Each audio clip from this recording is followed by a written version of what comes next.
Greetings, system failure listeners. Nate here with your weekly essay read, this one entitled Delusions of Self, and subtitled Our Perception of Time Gives Rise to the Illusion of Ego. Part 1. The mental conception of the self is a phantom.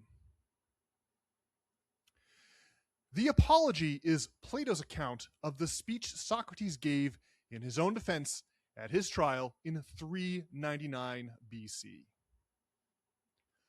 Apology comes from the Greek word apologia, which means a formal, reasoned defense, not an admission of wrongdoing. Plato recounts his mentor claiming to have an inner daemon, or oracle, with whom he consults on matters of right and wrong. Socrates testified that he was in discourse with this conscience of his, just like Pinocchio consulting Jiminy Cricket. Another Disney movie, the Pixar film Inside Out, portrays multiple inner voices personified. In that movie, characters representing a little girl's competing emotions interact with each other inside her head. The movie works because we all have multiple voices like the one Socrates described riding around inside our mind. When you ask yourself, what did I just come into this room to get? To whom are you speaking? Each of our minds is really a cluster of voices. But because we must interact with each other in physical space, we assume a convenient one-to-one ratio between minds and bodies. When we coordinate with others, we throw a tablecloth over these little committees of voices and regard the whole group as a single, discrete individual. These tablecloths are frameworks that package a variety of subpersonalities into a single identity. It is the ego.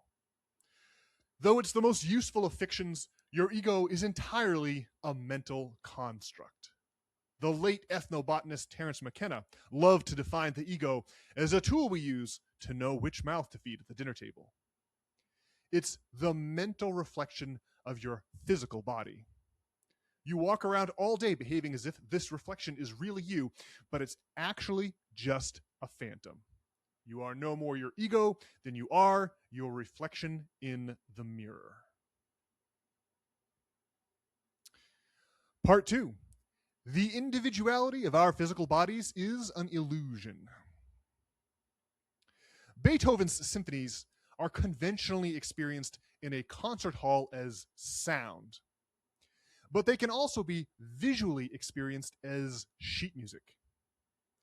Because sheet music represents time as a physical dimension, lengthy sequences of notes, which take minutes to hear, are instantly visible at a glance. Those who read music can identify different symphonies by listening or by seeing. This trick of swapping time, measured with a stopwatch, for distance, measured with a ruler, presents a fascinating thought experiment. If you swap these dimensions in your own life, your body, as it exists in each moment from infancy to old age, would similarly be visible at a glance.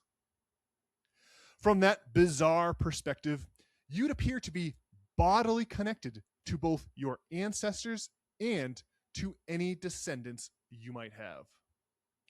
That's because at some points in the past, every person on the planet shared a body with their mother.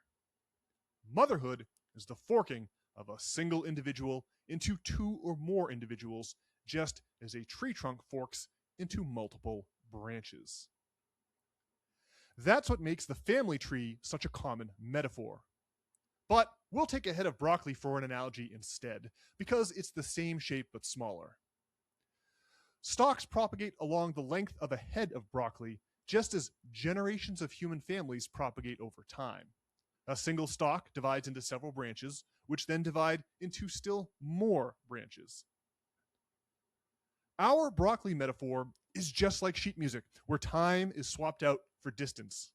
The length of our broccoli head represents the time signature, and cross sectional slices along that length represent snapshots in time, like a single musical note. If you take a cross section near the florets, you'll get a cross section of many small stems. But if you chop the broccoli in the middle, you'll get a cross section of a few medium sized stems. And if you slice it at the stalk, you'll get a cross section with only one large central stem. Within each cross section, each stem appears to be an individual circle totally disconnected from other circles. Only in the fullness of 3 dimensions are these individual stems revealed to be part of one continuous whole. So it is with humankind. In the fullness of 4 dimensions, our sense of individuality, or our ego, is revealed to be an illusion. Part 3. Mistaken identification with ego drives human history. The famed Flammarion engraving is a woodcut by an unknown artist that dates back at least to 1888. It's probably much older. The cutting portrays an individual escaping from the narrow confines of space-time as if they're climbing under the apron of a circus tent.